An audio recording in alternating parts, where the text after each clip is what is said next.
Hi guys, so it's Steve at the Practical Suburban Farmer, and I'm going to talk to you today about planting, growing, and harvesting garlic. This has taken me over a year to put together, so you'll notice that there's two separate beds. The beds of the harvesting and whatnot is one bed, and then this past fall I planted garlic in different beds. I like to rotate my crops. Everybody says it's a good idea. Who knows? I don't know, but I do it anyways. So you'll notice that the beginning of the video is in one bed. Then you'll notice that the rest of the video comes from different beds. So this is the spring. You'll see last fall the garlic growing. Then you'll see some videos of it in the summer where it's fully grown, and then you'll see me harvesting it from that, and then you'll notice that the beds change. So it's a pretty great video. I gotta be honest with you, this was the best thing, one of the best things I grew in my garden this year. Relatively carefree, just kept it watered. I fertilized it, I think, once in the spring. Did a little bit of mulching, but it's a great crop. I have a basket of garlic that's in my basement, and you really can't go wrong. So follow along, and I hope you enjoy the video.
Hey guys, Steve at the Practical Suburban Farmer, and it is June 29, 2016, and harvesting the rest of my garlic.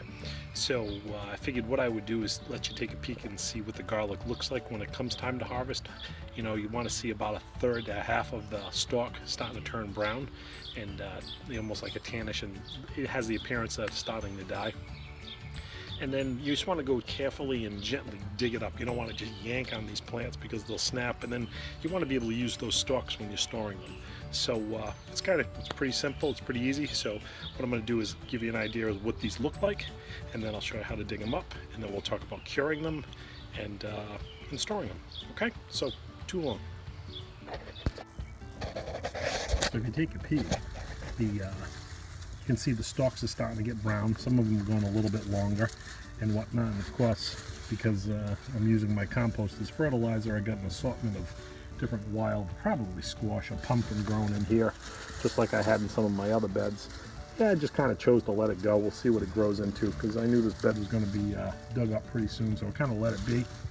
So basically all you want to do is find yourself a stalk like this one. Get yourself your shovel, dig down, lift up,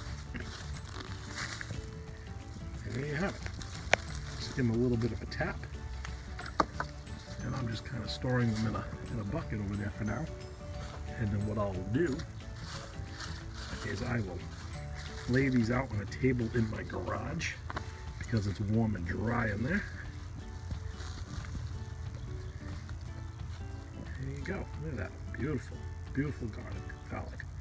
And you know, this is a hardy, this can handle the cold of Rhode Island and zone 6. And basically this was about 4 to 5 cloves of garlic. You know, you can't, this is just fantastic. And I should have enough garlic to last me for quite a while. You know, I don't live in the wilderness or anything, but you know, it's one less thing you have to purchase. And when you grow it yourself, and you knew you grew it from nothing but natural and organic fertilizer, then you know you're giving your family a good product. And that's what this is all about. That's what Practical Suburban Farmer site is about. It's providing food for your family that you know how it was grown from only natural ingredients.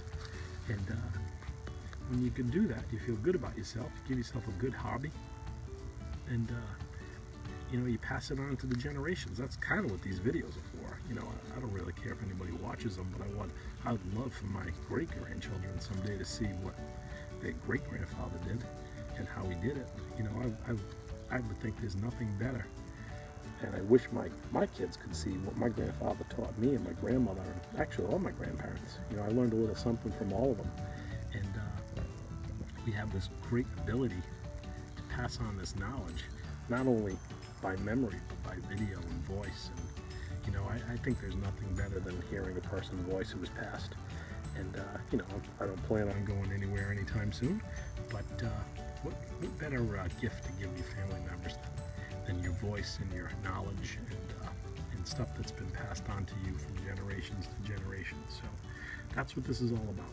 So you know, I'm going to dig up the rest of these guys, and then I'll show you how I store them, and we'll talk about curing them and everything else. Okay, so stay tuned.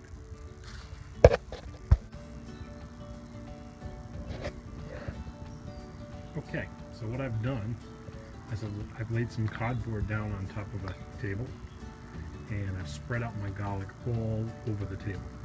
Actually, these are the ones I picked about 2 or 3 days ago. As you can see, they're already starting to dry out nice. And these are the guys I picked tonight. So I will store these. I'm going to separate these guys out just a little bit more. They're not overlapping. And I'll store these in the garage for about 2 weeks. And then we'll go through the process of